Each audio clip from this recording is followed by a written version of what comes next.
Olá, cursistas! Agora aqui na competência 2 a gente vai trabalhar um tema bem interessante, que é a gente falar sobre coesão e coerência textuais. A gente começa esse debate fazendo um questionamento para vocês, né? O que na verdade seria um texto coerente e um texto coeso? A gente, por muitas vezes em produção textuais, a gente escuta o nosso professor falar, ou quem está lendo nosso texto, dizendo que nosso texto não tem coerência, ou que ele não está bem construído. Então, será que esse questionamento que a gente faz ao nosso próprio texto, ao texto do outro, ele de certa forma tem uma relação lógica com o que é realmente produção textual? Que fatores são que fazem com que o que eu diga tenha sentido ou não? A gente debate uma relação muito grande em relação à língua sobre os fatores de textualidade. E esses fatores de textualidade, né, a gente centra aqui na coesão e na coerência. A coesão, a gente tem uma relação de coesão que ela vai, uma relação que está fora do texto e também ela está dentro do texto. A gente chama de esofórica, a que está fora do texto, e endofórica. Porque nem sempre a estrutura, a superfície do texto em si, a leitura dele na sua superfície visual, ela é completamente dá subsídios completos para que a gente entenda e compreenda o texto. Às vezes essas relações coisas estão fora do texto. Por exemplo, vou dar um exemplo bem simples. Existe um autor que vocês conhecem de tirinhas, né, muito famoso, que é Maurício de Souza, e ele fez uma tirinha sobre Magali. Você deve conhecer a personagem Magali. E aí, nessa perspectiva da tirinha, Magali tinha montado a sua mesinha de piquenique. Havia uma cesta de piquenique com algumas frutas, né, e alguns outros alimentos. E na perspectiva de trás da tirinha tinha num tronco um urubu e uma formiga. E aí a formiga diz assim para o urubu: é melhor a gente ir logo, porque senão não vai sobrar nada pra gente. Você, como falante, ao reconhecer essa tirinha, essa mensagem, ela tem uma referência muito grande com o contexto de que você conhece sobre a personagem e também o conhecimento de mundo que está fora do texto. Então essa relação da coesão que está fora do texto a gente chama de esofórica. Então, por que uma formiga e por que um urubu?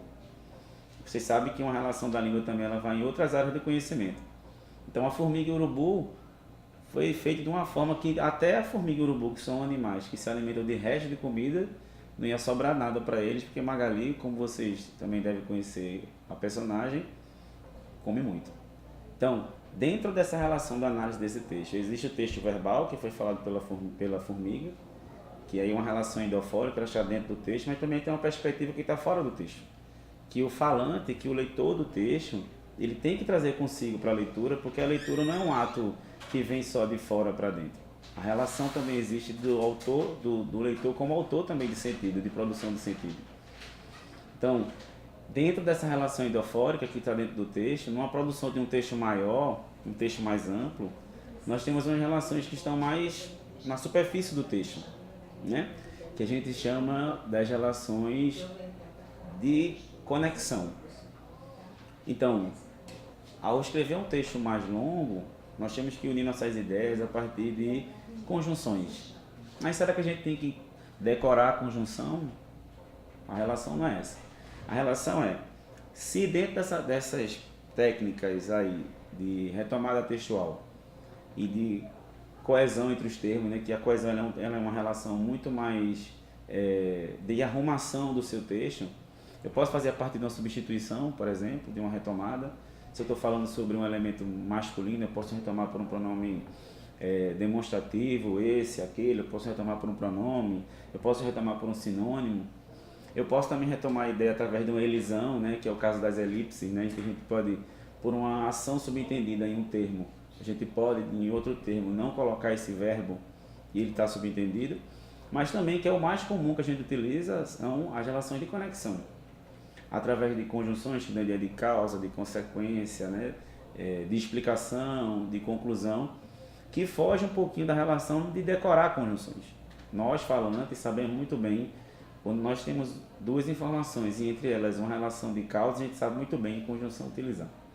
Então, esse fator de textualidade na produção do texto em si, do que é escrito e do que é falado, o falante domina tanto a relação do texto, da arrumação do texto, que é a coesão, como também da coerência, que é a ideia, né? Se o que você diz tem relevância e está bem estruturado e bem programado dentro do texto.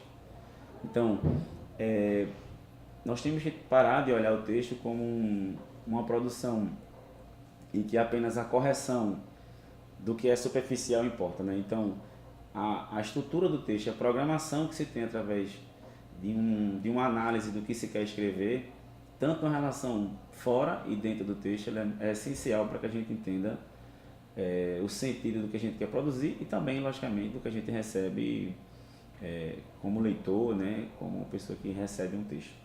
Então, é essa reflexão que eu quero trazer para vocês aqui nesse primeiro vídeo da competência 2.